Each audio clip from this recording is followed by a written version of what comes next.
Baik lagi di Generasi Mecin, masih ngomongin perkembangan e-sport di Indonesia dan peran pemerintah yang sudah mulai mewadahi ya.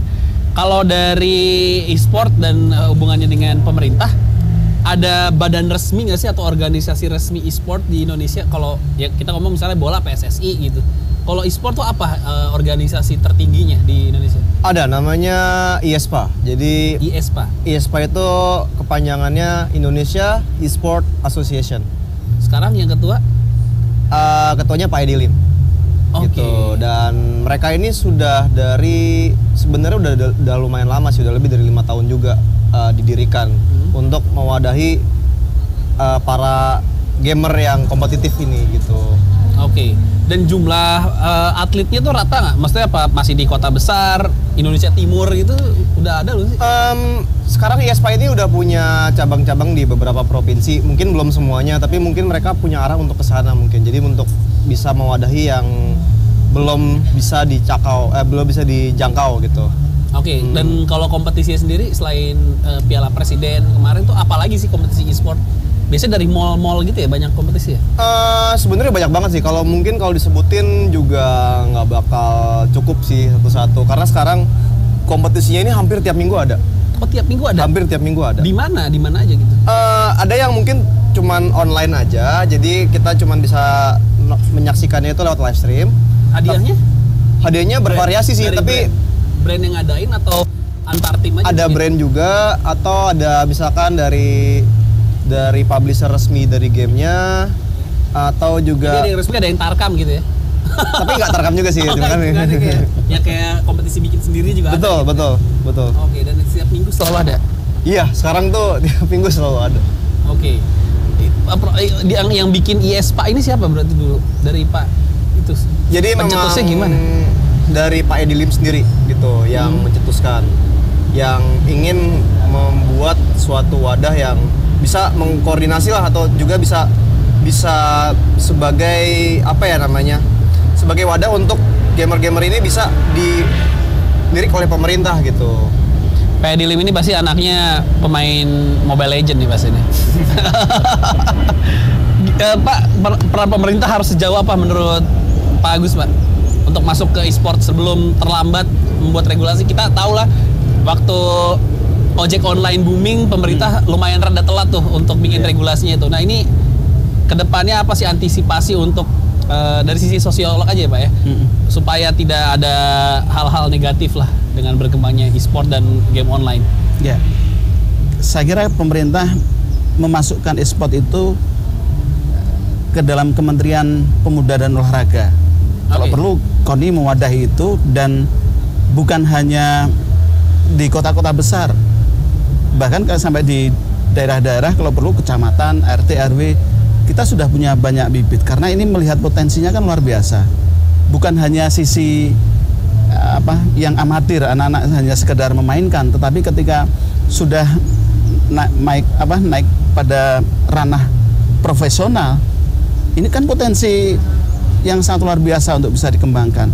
Daripada ini seperti bola liar, anak-anak hanya nongkrong di warnet gitu, tapi tidak terwadahi. Nah, pemerintah membuat saja wadah, bikin tadi yang seperti disampaikan bahwasanya wadah itu perlu dilegalkan oleh pemerintah.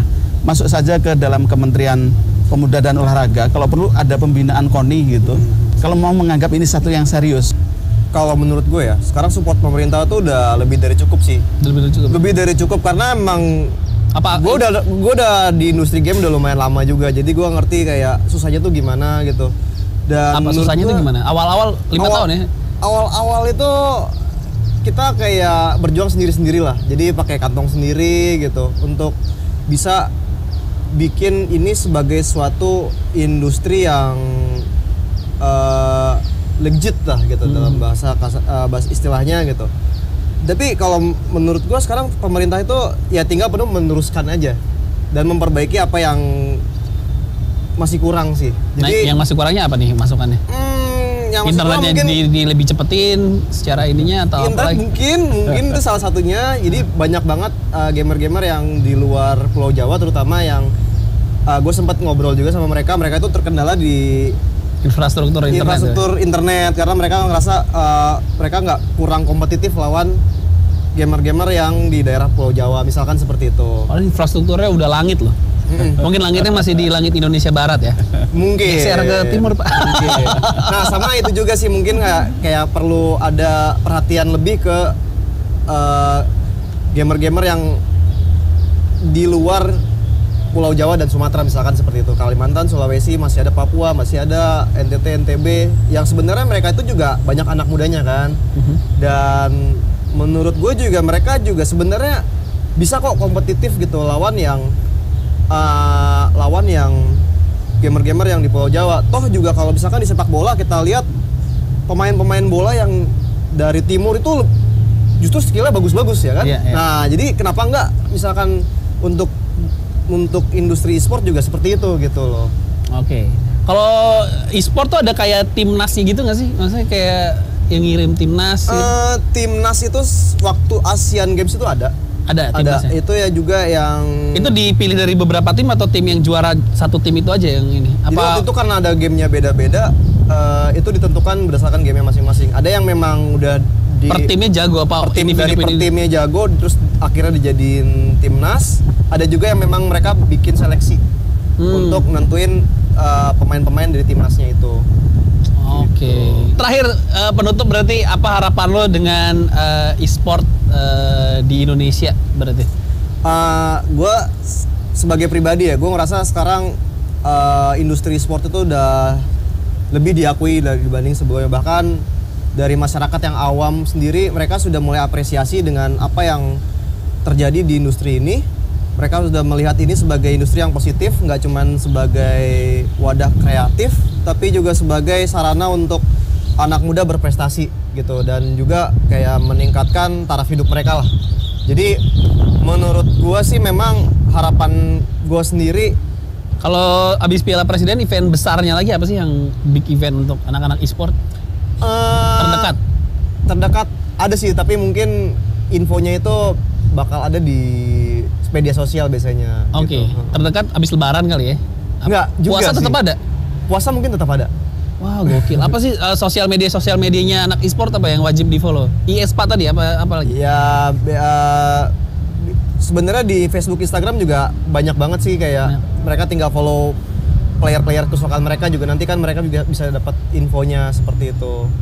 Gitu. Baiklah kalau Atta Halilintar tuh e-sport juga ya? Enggak ya? YouTuber aja ya? YouTuber, cuman dia emang suka main game juga. YouTuber yang kaya yang suka main game. Oke. Terima kasih Ayut. Thank you ya. Thank you. Pak Agus, terima kasih Pak. Kita lanjut lagi makan abis ini. Kita doakan semoga e-sport kita sekali lagi bukan cuma sekedar konsumen pasar, tapi juga bisa menjadi developer yang bisa menjual gamenya juga, dan atlet-atletnya bisa ikut mengharumkan nama bangsa Indonesia. Kita ketemu lagi di Generasi Mecin minggu depan. Dah.